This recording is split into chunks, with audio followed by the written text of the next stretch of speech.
everyone. This is Christina Barr, and you're watching Black Tea News.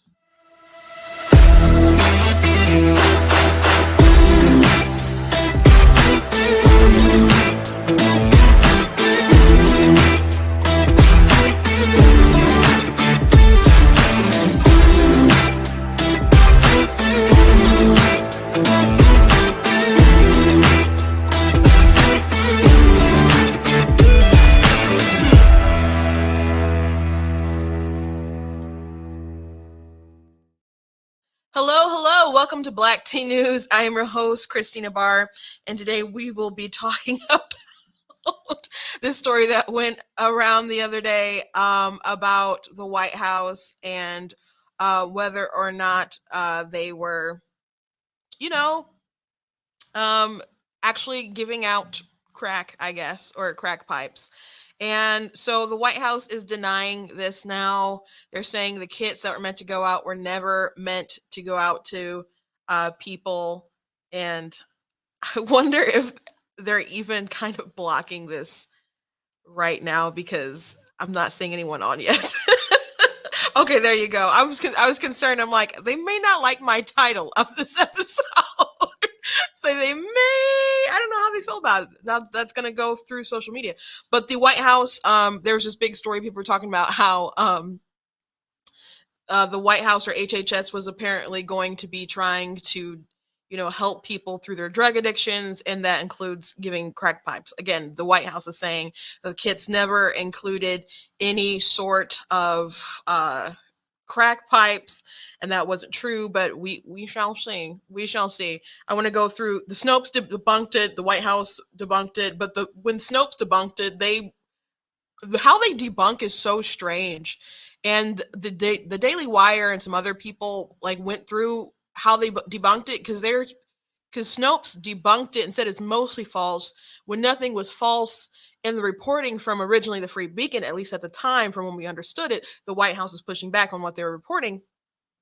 But they went ahead yesterday and debunked it, because they said, well, there's the reasons that they decided to put this out there.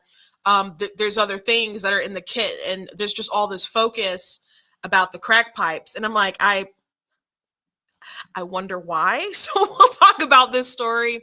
Again, the White House is saying it's not true. There were never crack pipes in it, but I'm not seeing that the spokesperson who originally talked to Free Beacon that was, I mean, it seemed pretty detailed in a way. So either the Free Beacon really lied about this, or the spokesperson was misinformed, or lied, or I don't know, but that needs clarification for me, not just Jen Psaki saying Republicans are dumb, and of course there was never crack pipes. But we're going to be talking about that. There's also a bill going around in Florida that the Republicans are trying to get passed, which would prohibit schools being able to, I guess, push or talk about gender and sexual orientation, or gender ideology rather, in a way that would be age inappropriate. And so now people are calling it the Don't Say Gay bill, which I find interesting. And I'll get to that later when I get into that segment, why I find that particularly interesting. Biden has spoke out against it. People are speaking out against it. The way that they're phrasing it, calling it that, and that's what the media is calling it. That's what they're dubbing it as. And again, I think it's pretty interesting. Now I'll get into why I think this is such a malicious, disingenuous smear tactic, but I think it's also a good one on their evil genius sort of part, I guess. But it's really not appropriate. So we'll be talking about that. Marvel has a new superhero that has just come out. I guess they've been involved in the last couple issues, and he just had a new power. Well, he just now came out, and they didn't make it a big deal according to this Atlantic article, but I find that Atlantic article kind of interesting how they wrote about it, because Marvel, they were like, we're not going to make everything a big deal. It's just kind of like, oh, this kid's gay. And Atlantic's like, oh, there's a new gay person, and his power is tolerance, because he can make people feel good about him. And I'm like, they're all like, haha, we'll teach tolerance. And I'm like, he's infecting people's willpower. I don't think that's a good flex for your ambassador there, Atlantic. So I want to briefly talk about that, and also the Canadians are staying strong with the protest, and good on them. So we're going to go ahead and talk about that today. So before we jump into everything, I do want to encourage you guys to go to blacktnews.com, check out different content that I have on the website. Please look at different articles, look at different merchandise that we have, like this cool, like for Canada stuff that we got going on.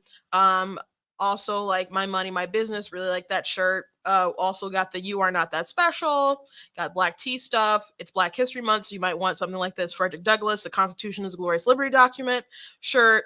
People really like the I Am Not the Victim You're Looking For shirt. That one's pretty cool.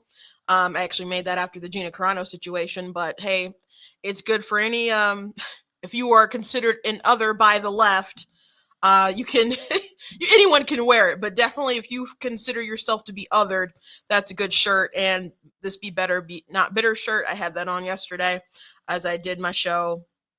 And what the heck, this Denounce White Supremacy, Defeat Joe Biden shirt, that's a good shirt to have. It actually has a list of a lot of racist stuff and racist policies and things that Joe Biden has done over the years. And you know what? There's actually some more that maybe we need a part 2 shirt, but you can at least get the part 1, and all that is available on blacktnews.com. I also want to thank Brighter Mission Pack. I'm in their studio. If I say something today that triggers you, they don't care. I don't care. It doesn't work like that. I'm just using the space. I thank them for uplifting conservative voices, and that's what I'm doing here. But there's no one to cry to. You better handle that in your pillow. So the first thing I wanted to do, because you guys know I like to show something funny. I saw this video from the Olympics, and I think it's gross that they're having it there in China, and it's pretty ridiculous because I mean, it's just like nuclear power plants all abound. The snow is fake. It's like all the places you could have had the Olympics, and China just looks like, when you zoom out on the camera, it just looks like a wasteland. So it's very curious. And then there's the whole, pandemic of death that happened. So that's not cool. But whatever, they decided to have the Olympics there. So I thought this was pretty funny. This guy who's just so into this flag raising and obviously messes up, but he's just really selling it.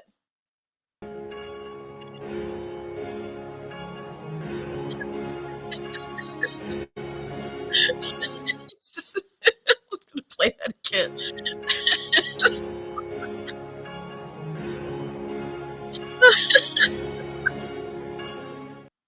I'm sorry. I hope that was funny to you. That was funny to me. I hope this man is still alive somewhere, because you know how they are over there. So anyway, I just thought that was so funny. So I thought I would share. And before I jump into the first topic of the day, I do want to encourage you guys. I do thank everyone who's gone to blacktnews.com and supported, everyone who shares, everyone subscribes. Make sure you're following me on all my different social media platforms. I have links in the descriptions of the episodes if you're on like Facebook and YouTube watching. I don't know if the summaries pop up on Twitch when I stream like that. I don't know. But all my social media handles are pretty much at Black Tea News. The only one that's different is Twitter. That one's at True Black Tea. But if you would like to donate to Black Tea News, you can go to blacktnews.com/donate, or you can go to paypal.me/Black Tea News. And the expenses with like doing the broadcast and the streaming equipment and all sorts of things. So if you would just like to help Black Tea News grow, I've got some exciting things coming up for you guys as we expand Black Tea News. And if you would like to be a part of that, I would really appreciate it. So go ahead and consider supporting Black Tea News with a donation. Okay, so first story of the day, I want to jump to. I want to talk about the truckers, the convoys in Canada. Yesterday, I mentioned that they were actually confiscating fuel. They're confiscating fuel from the truckers. I guess they didn't want them to be able to warm themselves at night. They were threatening people who would bring fuel. And so in a big show of solidarity, there was people marching with gas jugs, to the truckers saying just basically screw you, Justin, we're gonna keep on keeping on. And I wondered how they would persist after that, but they're gonna keep on. And there's also towing companies that are like, we are not getting involved in this. And they're also saying you can't really move these trucks without their cooperation in most cases. And there's so many trucks around, and then there's so many cars on top of that. Like, the city is just really shut down. And so the towing companies, you gotta think about, like, Justin Trudeau was like, this is a fringe group of people. No, it's a lot of people, and there's a lot of everyday people who bring supplies all across, the city, and around, all across further than that. But these tow truck companies, they work with these guys in a lot of cases, and they're not about to just ruin those relationships for some tyrannical folks. So logistically, it's pretty impossible. It's kind of been hinted that they may, I don't know, Tim Pool was talking about last night that they may even like think about, they were really talking about the tow truck companies as if they were being obstructive because they wouldn't do it themselves, like they were going to be in trouble, like they would maybe even, I don't know, confiscate it themselves if necessary, which good luck on that. But I did share that to my Facebook page, the video of them marching down the street with the gas canisters. So good on them. Good on the Canadians for standing up for themselves. Justin Trudeau has just been a hot mess. And and the other day I did play this right before the show went out, and he is just full of himself, talking about the truckers, when so much of the things he describes in this clip I'm about to play is just right on the money with himself. He could be talking straight into a mirror. Individuals are trying to blockade our economy, our democracy, and our fellow citizens' daily lives. It has to stop. I'm pretty sure Justin Trudeau did all that stuff. I'm pretty darn sure Trudeau did all that stuff his darn self.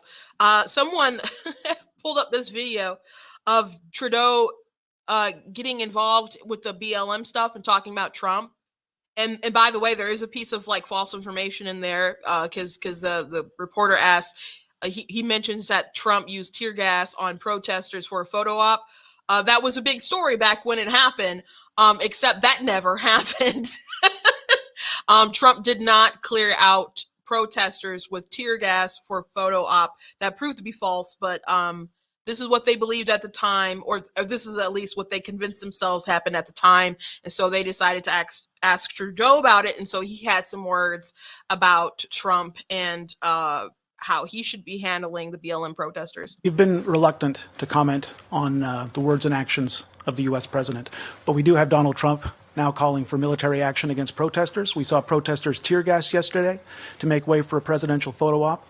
I'd like to ask you what you think about that, and if you don't want to comment, what message do you think you're sending?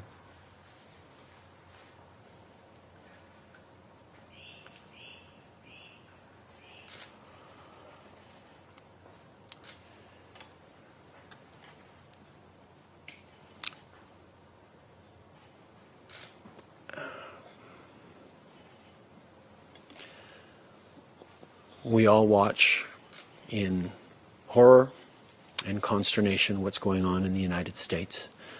It is a time to pull people together, but it is a time to listen. It is a time to learn what injustices continue despite progress over years and decades.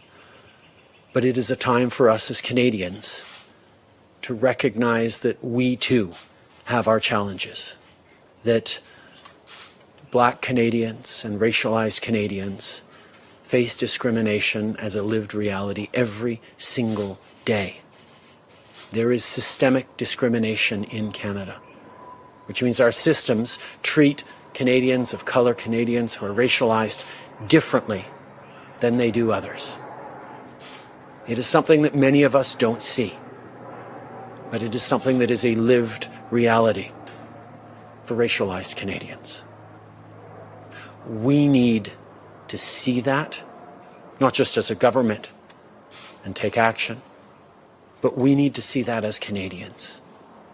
We need to be allies in the fight against discrimination. So there was a time for listening, and then he went on a big rant, which, by the way, I had a guest on last Saturday who's a conservative Canadian, and he said, like, obviously, because I asked how it was like BLM up there, and of course things never got like nutty like they did get down here, and which they were watching, and I talked about how the news was crazy and all this kind of stuff. So it was interesting hearing his perspective on how things were and how I experienced them down in 2020 here as a U.S. citizen and a frustrated Black conservative watching the world go insane. But he was like, those sort of, and granted, he's a white person, you take it for whatever that's worth, I guess, but the sort of animosities that we have racially in the United States and the history of it, it's not really the same they had with Canadians, and their big racial discrimination that a lot of people focus on are with the natives and what's happening on reservations and people not having clean water, which a lot of people are still angry at Trudeau for people not having clean water. I saw a Canadian ad and people were so mad and they kept saying, fix the bleeping water. It was one of those edgy commercials where everyone is just cursing nonstop. So they had other issues that they could work on. And instead of like posturing like he did there, you just get stuff done. So, but I just think it's funny, like, oh, we watched in horror and this is time of listening and Trump, and like you had criticized Trump and other folks and stuff, but all you can listen to the truckers, and you know what? It's not like they have a list of demands like BLM did. Like it's not like they have a silly goal like ending systemic racism, because like how can you put like make that done within a short span of time and be like, okay, you can have the city back because we ended systemic racism.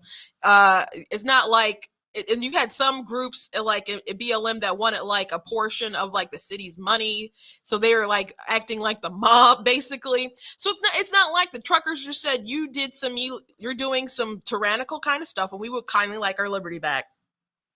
We would kindly like our freedoms back. That's what the truckers' goals are.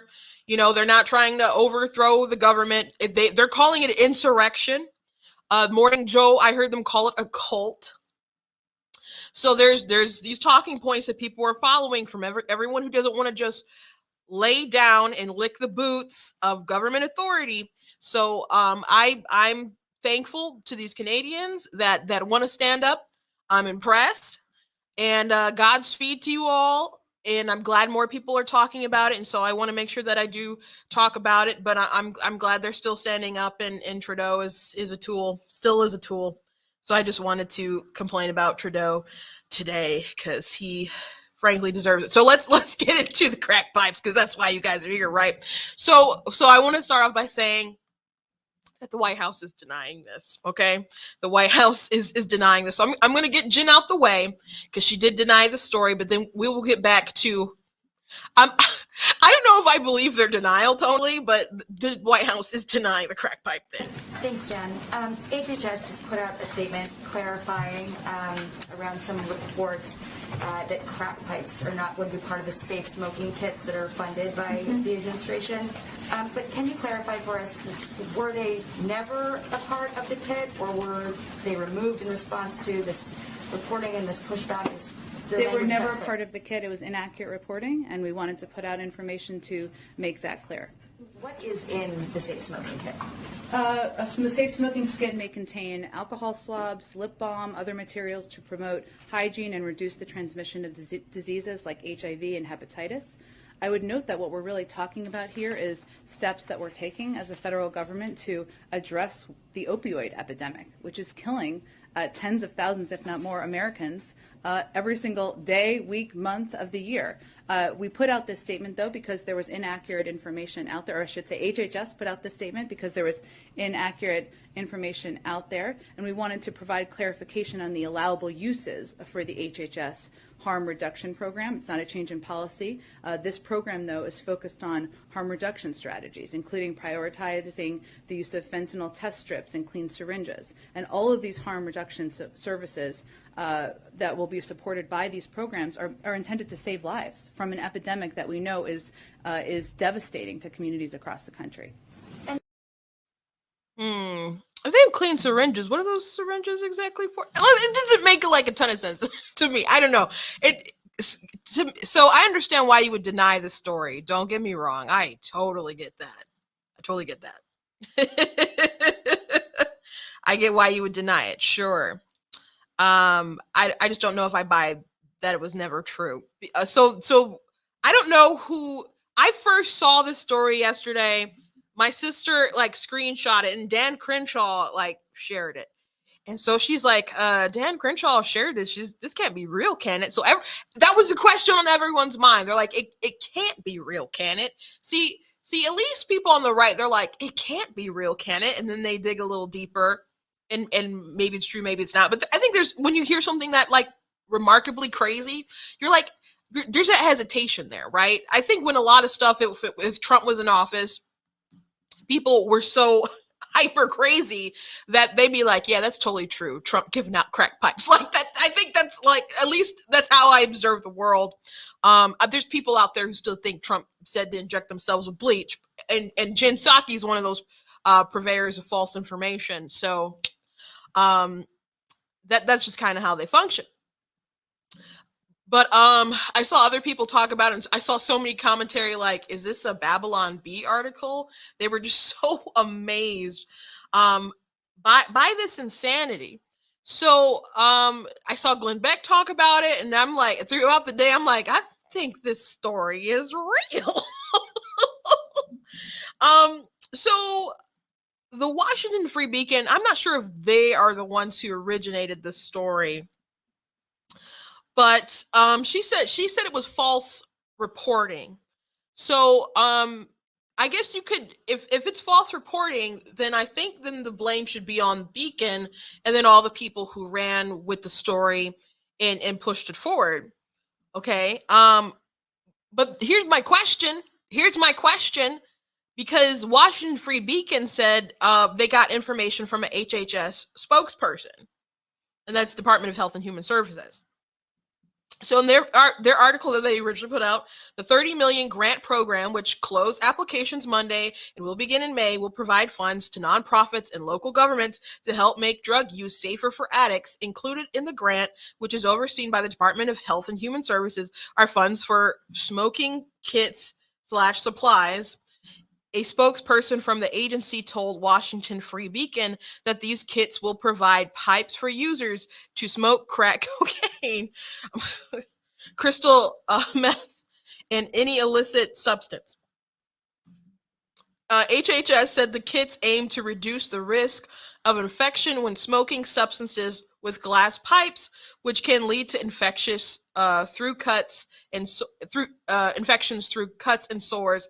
Applicants for the grants are prioritized if they treat a majority of underserved communities, including African Americans and LGBTQ plus persons, as established under President Joe Biden's executive order on advancing racial equality.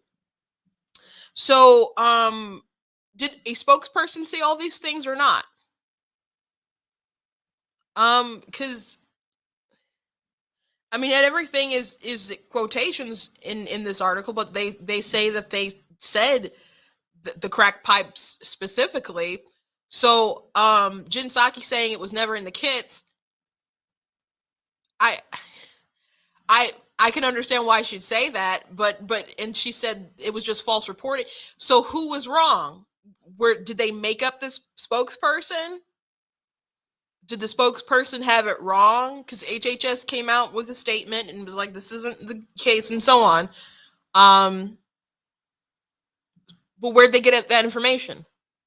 I'm not saying Free Beacon, they're not my first like go-to. They, when I'm checking out the news and stuff, and if I see something, I want to make sure there's other sources that are confirming the same thing, but but I haven't seen them denounce the spokesperson who said those things. So just saying it was false reporting, I don't know. And someone pointing out the syringe thing in California has been supplying those for a few years, along with safe injection booths. So it's I don't think it's and I've heard of other like places doing that stuff too. So I don't think it's so far fetched. I can understand why they don't like the backlash. I can understand why they're changing their tune. But for me to be like, yeah, the story is just crazy. I want to know where's the what happened with the spokesperson. I want to know, and I haven't seen anything with them denouncing that. Jen didn't say like the spokesperson was made up, and Free Beacon, they updated the article, I think yesterday, some point in time. I don't see a retraction, at least on here anywhere. And if it's wrong, they should at least they said later in the article, an HH spokesperson declined to specify what is included in smoking kits. Similar distribution effects provide mouthpieces to prevent glass cuts, rubber bands to prevent burns, and filters to minimize the risk of the disease. And then they go on to say it's against the law to distribute and sell this stuff unless it's authorized by the government. And they're so bogue. At the end of the article, they're like, President Biden's son, Hunter, is a longtime user of crack cocaine. Just like, put that out there. Obviously, it's true. And obviously, people were making, that comparison on their own. They didn't need Washington Free Beacon to make it.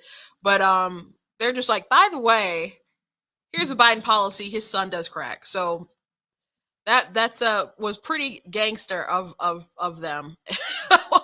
So I just want to know if the spokesperson was real or not. So that's why I'm at. But an interesting article that came out yesterday that was trying to debunk this early before, Jen was in the White House saying stuff today. Snopes tried to debunk this, and Snopes didn't really debunk it. So they listed it as mostly false, and the Daily Wire has an article that mostly false, free crack pipes, how fact checkers debunked reality. Again, they said earlier this week it was reported that President Biden's Department of Health and Human Services was planning $30 million in grant program, which would include handing out crack pipes. And Snopes deemed it as mostly false rating, which indicates that the primary effects of the claim are demonstrably false, but some of the ancillary details surrounding the claim may be accurate. The mostly false fact check began by listing what's true. In 2022, a U.S. Department of Health and Human Services Substance Abuse Harm Reduction Grant did require recipients to provide safer smoking kits to existing drug users. In distributing grants, priority would be given to applicants serving historically undeserved communities.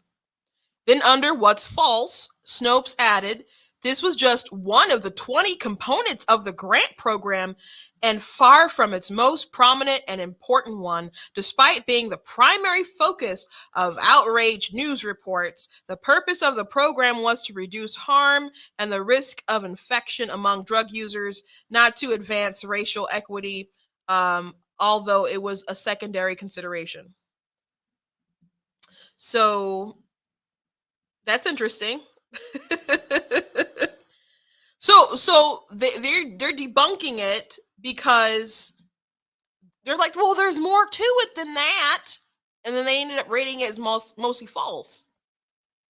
But the Daily Wire goes on and breaks it down and explains like there's nothing false, and you didn't debunk anything.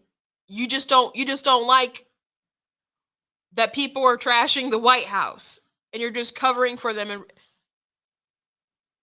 But you're not debunking anything. Now the White House and HHS is saying the kits never included, crack pipes, and so you can go from there and talk about it. You can deny it with that and rate it as all the way false if you want. But Snopes is so political, and I think we all know that Snopes is political, and I don't think there's any denying it. But sometimes how they rate Snopes articles is so annoying. Like I remember 2016, there was a video circulating of Hillary Clinton from her case way back in the day when she was a lawyer, and there was a victim who was raped, a girl who was raped, and she was representing the rapist. And she was talking in an interview sometime after that, rethinking about that case, and she said he took a lie detector test, and he passed, and she laughed and said it forever destroyed her faith in polygraph tests. So people are like, she was laughing, and then Snopes and everybody's like, she didn't laugh about the little girl getting raped. And it's like, we didn't say that she laughed about that. We said that she was telling the story and she laughed, and she got the rapist off. And she's laughing about him passing a polygraph test of him saying he didn't do it. So she clearly thought that he did do it. And I'm not saying that criminals don't deserve to be represented, but she technically didn't have to represent him because she was not the public defender. And of course, in a case like that, they would want a woman to represent him. So, and then she tore down the little girl. So she was that little girl was so brutally assaulted that she could never have kids again. And the only sort of like peace that she had, I would think, or the semblance of justice that she got on election night, she was like, I'm so glad she lost. Wow, thank you, everyone. And I'm like, man, this election, people so mad and crying and upset that Hillary lost. And I'm just like, this girl who was so brutalized by this man and then was torn apart at the stand by Hillary Clinton. All the justice she got in the world was Donald Trump winning in 2016. So, but I would just post the video, and people say, well, Snopes said that's fake. I'm like, you can't look at the evidence. You can't look at the evidence. People use these fact checker sites to just squash all debate. Now, I'm not saying sometimes they don't put out good fact checks, but they definitely have a political bent to them. They definitely have a political leaning to them. That was so annoying in 2016. I'm like, I remember one particular conversation. I'm like, just watch the video. Like, well, Snopes says it's not true. I'm like, it's not an imaginary video. It's not a deep fake. That wasn't like so much of a thing back then. Like, it's a real video of her explaining the case and then laughing because her client got off, which meaning that she clearly knew he was guilty, which meaning she clearly knew that this man raped this little girl. So whether you think she was right in representing him or not, because everyone has a right to representation. Okay, that's not what everyone was really arguing about. It's the fact that she's like, oh. And maybe, I don't even want to talk about more than that, but it was just amazing dealing with people who were so anti-Trump, who just could not equate to reality all in the least bit. In the least bit. So the Daily Wire did a good job explaining why Snopes was just wrong about it. I'm not gonna go through more of the article because it was like they have a lot of video on the page and it was kind of like interfering with as I was streaming. But what do you guys think? Do you think they were actually giving crack pipes or plan to? I like I said, I want to know who said it, and did this spokesperson exist? And if they did, and if they said those things, like, why not just say like, hey, they were wrong? But coming out and just saying the reporting was wrong. What was wrong about the reporting? What was wrong about the? Apparently, they're saying the crack pipe thing, but that was information that they allegedly got from a spokesperson at HHS. So it's a pretty wild story that we're like, is that true? The White House is denying it. I just want to let you know, but I still have questions. I still have questions. Next thing, I don't want to talk long about this, but I do want to mention this. I posted this earlier. The Democrats put this out, a graphic saying it's time, talking about it's time to elect appoint a black woman to the Supreme Court. And I've had a lot of thoughts about this, spoken a lot about this, especially I think on Monday I spoke a lot about this because there was a big TikToker who was explaining all the ways that this was important and blah blah blah. And I'm going to post that segment out later today if you haven't seen it. Um, but as I say in the tweet, the Democrats are once again using affirmative action to discriminate against Asians. You know, when you try to do this equity thing and to right these wrongs, and you're disqualifying all these other people, saying it has to be a black woman. And I know I'm not saying that she won't be qualified or anything like that. She's probably gonna have an ideology that doesn't want to be loyal to the Constitution. So I think that is a big problem. That's where I really think is a big problem. But that's the kind of person Biden is just gonna pick anyway. There's nothing we can do about that because that's just the kind of president he is, the kind of person he is. But you are disqualifying all males. You are disqualifying Asians, Hispanics, and of course white people. So I don't think we're moving at a good point in our country when we are openly discriminating against other people and think that that's progress. We should be at a point where we are just looking at things on an equal playing field, and he could have just picked a couple different people and been like, she's a one, and picked her, and they would, a black woman, and there's people, there's in his list, there's candidates that's already like gone through confirmation process. I'm sure they actually won't have any trouble. They might get some tough questions here or there, but it's basically going to be a formality. He's going to get someone through. If you don't want it to happen, it's not going to not happen. So it's just going to happen. Deal with it.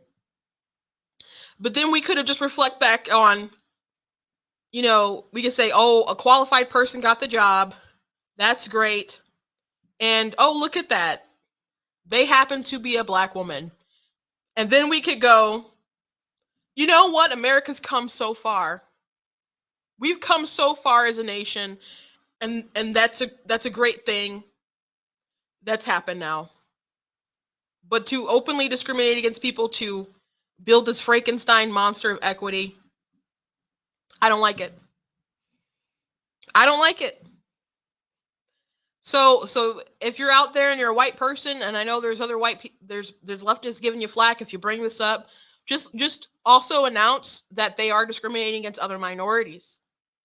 It's not just white people being discriminated against. And again, affirmative action, that always tends to hurt Asians. So there you go. Okay, so in Florida, they're introducing a bill that they are calling the Don't Say Gay bill.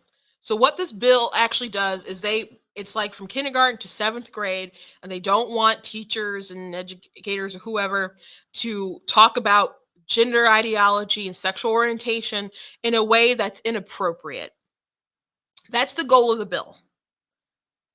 And they're calling it the Don't Say Gay bill. Now, what I find a little bit funny about it is Joe Biden did put out a statement, and he said, I want every member of the LGBTQI plus community, especially the kids who will be impacted by this hateful bill, to know that you are loved and accepted just as you are. I have your back, and my administration will continue to fight for the protections and safety you deserve. So what I find interesting about that is that Joe Biden, which people called him out in his record during the primary season, but of course they didn't care, and ultimately he became the nominee and then the president of the United States.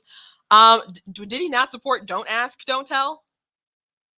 Did he not? And you're talking about adults there, right? I mean, you're in the army, you're there to serve, just kill bad guys and defend freedom, all that other kind of stuff. So, but at least those were adults. We're talking about kindergarten to 7th grade. So he stand behind them, but didn't have the courage to stand behind people who wanted to openly serve and be gay back in the day. And you could say, well, those were different times. Yeah. I guess you could just keep saying that about Joe Biden, can't you? So I just think it's funny on that front, on the like malicious sort of evil sort of marketing political tactics kind of ideology, calling it the Don't Say Gay bill, is that there's a lot of people out there who do not appreciate the push on the kids right now, who are very malleable of a lot of this gender ideology. I did a video some time ago, and I've talked about it a lot, about Blue's Clues, and how Blue's Clues, they had a P for Pride, they had an alphabet book, they had a P for Pride, and they had all these kinds of different flags, including the transgender flag. And I only really talked about that flag because I wanted to make it as least controversial as possible. And then I also mentioned that they had a pride parade led by a drag queen, a real life drag queen, who was like animated and singing about all these different kinds of families, and all it was like families with two mommies, two daddies, two, you know, people who were trans and pans and all this kind of other stuff. And some people thought there was a MAP flag on there for like pedophiles. There wasn't, like on one of the floats, so that wasn't a thing. But there's like people were questioning. The only kind of family that was excluded from the parade were like a bio mom and dad and kids, like a traditional sort of family, which I thought was interesting, because if you're doing something to show like everybody is like the same, why wouldn't you like compare it or have it interacting with a thing that's considered the normal? So because they're a bunch of commies trying to destroy the family, that's why. So anyway, I mentioned this because Blue's Clues it's for preschoolers, so the target audience is like 3 to 5, and so I didn't think it was age appropriate, and most people thought it wasn't age appropriate when I like put it on TikTok, which frankly I'm surprised it remained on there. I just thought they would really come for it, but it got a lot of views on there, and it got more views on Facebook. Though I did get shared, I think, to some angry activist places. So there's a lot more anger and outrage on my Facebook page for this video than there was like on my TikTok. But there was a lot of people, including gay people, bi people, who were like, and lesbians.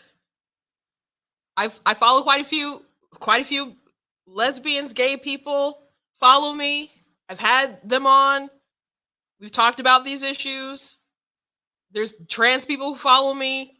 There's a wide variety of people who just share different issues, conservative values, and we don't try to get in each other's business too much about who sleeps with who, but they don't like this sort of really, really young indoctrination of kids, and they want kids to just be kids. And the pushback would be like, well, everyone needs to learn tolerance and to be accepting. I'm like, didn't y'all watch Land Before Time?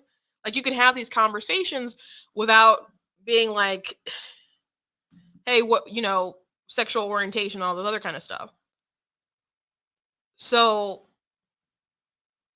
people are like, well, kids, they understand, and it's not hard to explain these things to them. No, I don't think you want to talk to these kids about stuff because you think they're so understanding. I think you want to talk to them because they're so malleable. That's what I think it is. So we've talked about in California, there was a school, I think it was California. There was these teachers who also at conferences gave talks to other teachers and instructed them how to start LGBT clubs. But the goal was to actually find kids to incorporate in there. And so at school, they indoctrinated a child, a girl, convinced her she was a boy. They changed her records at the school, her medical records, and they left out some important stuff, like if she had like an allergic reaction or something to like a bee sting or something, that was like left out. So when they invited her parents up to the school to alert their child that they were now a boy, they didn't respond. Oh, that's amazing kind of way. They were freaked out. And then they called CPS on these parents. And these teachers, they were teaching other teachers how they can basically infiltrate these schools, even in districts where there's a lot of conservative parents, and indoctrinate them with this kind of stuff. So Abigail Schreier broke a story about it, but then the parents began to speak up again about it. and it's happening other places. There's like TikTok videos with teachers who believe in indoctrinating in that kind of way, and I guess they probably wouldn't feel it's that way, but it's very predator-ish. It's very groomy. It just is. And when people would push back, like when on TikTok or something, and they'd have a comment that seemed like groomer-ish, I'd be like, block. I'd say, okay, groomer, block.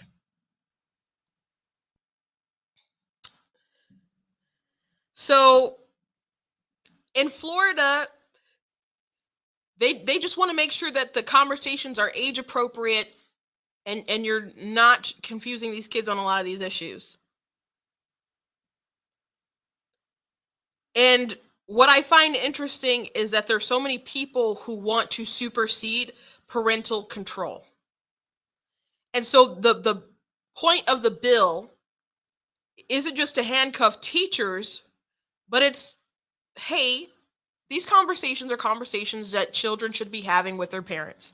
And not all parents are going to be accepting and be like, oh, that's cool. The guest I had on last Saturday night, he said, his dad didn't, I guess, respond always. He was a redneck kind of guy. And he said he didn't say that his dad made him go through conversion therapy, but he said he had went through conversion therapy, and he said he doesn't like a conversion therapy because it doesn't work. But he also didn't agree with Canada trying to outlaw conversion therapy either. In Canada, they did outlaw conversion therapy, and conversion therapy isn't like shock therapy. It's just like you have any kind of program or anything that's trying to like get people to change their sexual orientation or their gender identity. Which I don't know how far that extends to like religious institutions. Matt Walsh went on about that one day. But the interesting thing about that is that they specifically list, like, if you're trying to change somebody from transgender to cisgender or anything like that, but it didn't say anything about like the other way around. Like if you were trying to indoctrinate someone who was maybe cis and then make them, transgender. So like the teachers in California who are trying to recruit kids, and they were recruiting kids, they'd watch what they'd say on social media or listen to conversations in the hallway. And when they were doing remote learning, they would like spy on their browser history to kind of know who to indoctrinate them. And by the way, they would specifically not have these be official clubs, because if a parent was suspicious about their child being in the club, they could be like, well, I don't have the list. And you don't have to keep a list when it's not an official club. So they had ways of really getting around parents. And regardless of whether what I'm saying is making your blood boil or not,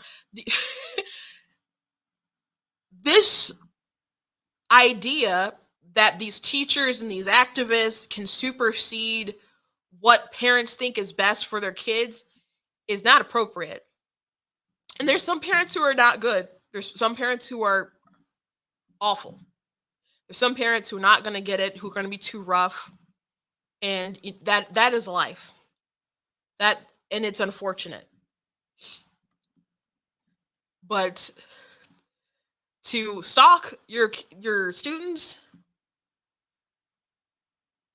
is not appropriate. So Florida is just trying to make it so that there's this wall there. So Biden coming out against it, and you can think this is kind of like a milquetoast sort of response, but he is drawing his line in the sand about parents saying, hey, there's some things I don't want you to discuss, especially since it's like kindergarten to 7th grade. Okay, so once you start getting that sexual education kind of stuff in the schools or whatever, like those conversations are like things that maybe parents have had, and maybe kids are starting to figure out and go a particular direction. I've talked about this before. I have a friend who's running for office, but before she was running for office, she had volunteered to be part of her Detroit's like sex education, their guidelines, I guess you could say. And so there was like volunteer parents or whatever putting together, and she's like, conservatives always talk about how they're upset about stuff, but when are you going to do something? So she decided to throw her hat in the ring. And so they'd have all these emails about what they plan to do. And so the point of like sex education and stuff in Michigan is to make sure so you don't get pregnant, right? Or I guess get like some kind of STD. So those are the goals. So it was strange that in all this like sex education stuff, that so much gender identity stuff kept popping up. And so she would like send emails and push back against it, but they would always kind of want to keep bringing that stuff back in. And it wasn't just like 7th grade and so on. They were, or they were trying to expand all this kind of stuff all the way down to kindergarten. And why your child in kindergarten needs some kind of sex education conversations from like teachers or administrators and stuff, that is freaking weird to me. So that is weird to have some kind of thought out like curriculum. I mean, there could be like a best practices of like, hey, this happened and you need to like call the parent or something. But they were talking about some really, really weird stuff. So ultimately she decided to homeschool her kids, and good on her. But that's not the solution for every parent. I don't expect that I would ever put my kids in a public school and homeschool, something that I would want to do. But if Democrats are really going to continue to take this, we are taking the side of teachers unions or these activists, and we are against transparency, and we are against parental consent and parental control. That did not work well in Virginia at all. That's not working well with the CRT kind of stuff, which they're kind of shifting, because I know CRT is really toxic. So now they're talking about diversity, equity, inclusion, which the other day we went into the TikToker who her video when she's talking about Clarence Thomas, and well, she wasn't talking about Clarence Thomas, about why we need it's good that Biden is appointing someone to the Black woman to the Supreme Court. And she said, well, I'm just speaking, even though I'm a white woman, I've taken all this training about diversity, equity, and inclusion. And as she continued to go on, I'm like, you're not making a good case for this, because you're clearly indoctrinated in things that you believe from your perspective are just not aligning with reality in the least bit. So you may see a lot of schools talking about having programs like that. As a matter of fact, a lot of COVID relief money or stuff that was supposed to go for schools and reopening and stuff actually did go to this diversity, equity, inclusion, CRT type training. So, but if that's where Democrats want to stand, that's not cool. But including making the bill to say don't say gay makes it seem like we're taking a step backwards in the political landscape. Like a lot of gay conservatives and activists, before they came out as conservative, I think, had particular leanings but maybe they felt like we were at such odds with the gay marriage issue that was just a bridge that they couldn't cross. And once that became like a non-issue at the Supreme Court level, which I don't agree with how it happened at the Supreme Court level or anything like that, but right now it is what it is. So once that became a non-issue or something that's not going to get reversed probably ever, they're like, oh, you know what? I want low taxes. You know what? I want to shoot a gun. I want to own a gun. And so they were allowed to kind of explore this different issue. And so there's a lot of people feel that they aren't, oppressed in any sort of way. So the media and Biden and all these people framing it as a don't say gay bill to kind of invoke that those feelings that have not really been stirred since like 2008. I think that's when they knocked. No, that's not when the ruling happened. But that's when Prop 8 failed in California, mind you. Because Obama, they're like, oh, I'm just like, all these minorities came out to vote for Obama in California, and then they're like, gay marriage, and they shot that down. And I was like, they shot that down in California? And then, of course, it went all the way to the Supreme Court. So I don't remember what year the ruling at the Supreme Court level was, but Prop 8 is when it got was 2008. So it was sometime, obviously, after that. But they're trying to reinvoke those sort of feelings when really there's a lot of people on the lesbian, gay, bi side that are really annoyed with the hostility with the T side and all the other ones. So I guess that's a clever little spin from the media It's a clever little spin from the media. I'll have to discuss it with some of my friends to see if, I don't know if they assess the situation the same way. That's the way that I see it. So that's my breakdown of the situation. Last thing I want to talk about is this article from the Atlantic. So X-Men has come out with a new gay character, and he's been in for a couple different issues. But I just think it's funny that how the Atlantic is framing this. I haven't read it. I haven't read comic books in a while because I haven't liked where the stories have gone in a long time. But they said the X-Men have a new gay character, and his superpower induces tolerance. On Wednesday, Marvel Comics family gay superheroes grew. Benjamin Deeds, a gay University of Texas at Austin student who has the power to shapeshift and chemically induce people into liking him, came out of the closet and also in one issue turned into the best spy the team has at the moment. So what I think, obviously they must have known that this was going in that route, but it's also a little funny that it's also from Austin because, Texas, which is obviously a red state, but people really, really want to make it blue because that would be a lot of electoral power. And people do go to like places like Austin to make it super lib. So I think they're kind of like trying to manifest their destiny as like where this person's from. But let me go on. On Wednesday, Marvel Comics I already said that. Deeds coming out wasn't treated like a very special issue of Uncanny X-Men. There was no angst, no awkward same-sex kisses, no parents. In fact, the characters didn't even care. The whole coming out was finished in 2 lines. Cyclops' right-hand woman, Emma Frost, was more interested in what he could do with his powers. So that's a good direction. I wonder how.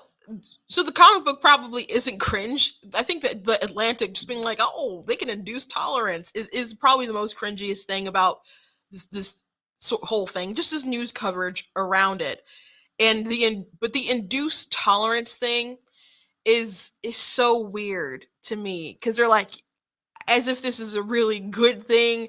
Like, understand you're a spy, their superpowers, they have people on the team who can control minds and do violate people's will at times, which is not ethical, but we watch the films and it's fiction. It's like, oh, that's neat. Sometimes you wish you could do such things. But is it inducing tolerance, or is it just, you're playing mind control with people, inflicting messing with their free will. And is that the sort of world that I guess you want to make? And so it goes on talking about how Brian Michael Bendis at Marvel said that the fact that Ben has come out as homosexual is just a small facet of who he is and what he's going to bring to Cyclops' select team of X-Men. No, I'm sorry. That was a spokesperson, Joe Terrabarelli, told the Huffington Post. But Bendis is someone who's been with Marvel for a minute, quite a while, when I was reading it some time ago. So what Deeds brings to the table is the power that actually induces tolerance. For most part, the character has a pretty lackluster power for the past 10 issues or so. In that time, Deeds' main power was just changing his appearance to match the closest person around him. In issue 14 of Uncanny X-Men, the same issue, Deeds comes out. Readers got a little bit more about Deeds and his full potential of making someone feel relaxed around him. Making people feel relaxed around them would be useful power for a lot of people, but LGBT kids especially. Just imagine Deeds in the middle of a Westboro Baptist church protest or in a meeting with Michelle Bachmann. Okay, it could even help gay kids in the same universe as Deeds. So yeah, it goes on. It goes on, but I thought the article, at least the headline, was a little cringe, and ultimately I thought it was cringe. So I don't know what part. Someone just commented it's embarrassing for all the black people who voted for Biden. I don't know what point they are watching the live stream, but I just wanted to say yeah, it's embarrassing, people who voted for Biden. I don't know.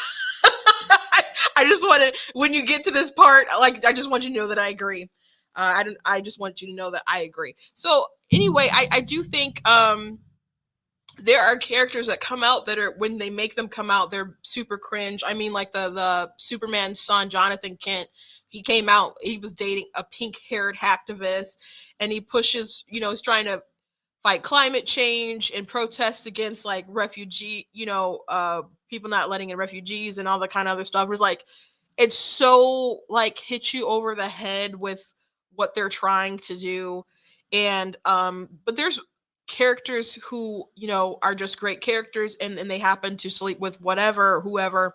And there was if you ever watched the TV show Revenge, I love Nolan, for example. He was a great character. So again, about the progress thing, when you could just have people be people, and you're like, oh, they happen to be that, it's whatever. But that's not the world everybody wants to live in. But Atlantic being like, he induces tolerance. I don't really think that's a flex when you can just take over people's willpower, and you fantasize about how they can help people in that world, or how they could help people out in the real world. Because why would you want to force people to feel a particular way? Why not? Like, you don't want to have conversations with people. People like to kind of get over their bias and just treat you like a normal human being. Like, it's the most important thing that you just make people comply. And I also don't understand how that would correlate with the shape-shifting power. Like, it just seems thrown in there, as a long time, not a recent reader, but a long time reader. That's just my opinion. It's just my opinion. And that's all I got for you guys today. I hope you enjoyed the show. I'm glad to know that the White House has denied sending out crack pipes, but I don't know if we can really trust them at their word. But don't do crack. Don't do crack. That's what's most important. Anyway, thank you guys for joining me today. Please go to blacktnews.com. Check out different content that I have on the website, different articles, different videos. Again, we have some cool stuff coming as we expand. If you would like to support blacktnews.com, you go to blacktnews.com/donate, or you can use the paypal.me/blacktnews, as that has been rolling across the bottom for a long time now. You can look at that. And also, I want to thank Brighter Michigan Pack. Again, I'm in their studio. If I said something today that triggered you, they don't care. I don't know, there's people I probably triggered today, but no one cares. No one cares. But I do thank them for the opportunity to be in the studio. I do like being here in the studio. And as always, please check out different merchandise at blacktnews.com, like the Denounce White Supremacy shirt with a list of some racist stuff that Biden did on the back, and the I am not the victim you are looking for, and let's be better, not better. And also, I do want to mention is Black History Month. I do have historical fiction fantasy books that are available online that you can get. If you go to blacktnews.com and you hit the merchandise button, there is a link that'll take you over to my book website. And I do also have a book that's coming out on Valentine's Day. That is the cover right there. I also do my own cover art, by the way. So that's just another thing about me. So if you want to check out, it's available for pre-order. So I thank you guys for your support. People who've been interested in my books and check them out. It's also part of the long list of things that I like to do and love to do. So I appreciate you all inviting me into your homes and your cell phones as you watch Black Tea News, and people who go the extra mile and support in that sort of way, or supporting the Black Tea News directly, buying products. It's all very much appreciated. And make sure you guys are following me on my social media: Facebook, Instagram, TikTok, YouTube. I'm on Getter. I need to post more on there. All my handles are at Black Tea News, with the exception of Twitter, and that one is at True Black Tea. God bless you guys, and I'll see you.